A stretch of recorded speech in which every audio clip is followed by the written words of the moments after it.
त्या दिवशी ट्रम्प आदेश काढेल की आमचा देश सोडा.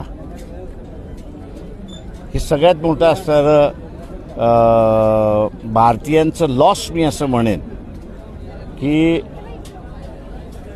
मोदीला पंतप्रधान करून त्यांनी जगभरामधल्या प्रवास करून भारतीयांना तिथं जे एकत्र केलं किंवा त्याचं केलं त्या लोकांच्या ध्यानी मनीसुद्धा काहीच नाही आहे.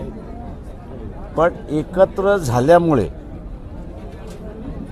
तिथल्या देशातल्या लोकांच्या मनामध्ये पाल चुचुकली की एवढ्या मोठ्या प्रमाणात भारतीय आपल्या देशामध्ये आहेत, आत्तापर्यंत शांततेने राहिलेले आहेत. उद्या मोदीने ह्यांना इलेक्शनमध्ये उतरवलं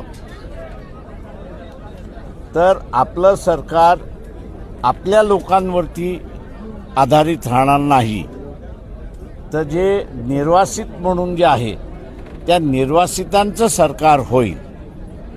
या भीतीपोटी ट्रम्प ह्या सगळ्या गोष्टी करतोय. आणि याच्यामध्ये जे बाहेर गेलेले आहेत संघाचे 60% संबंधित आहेत.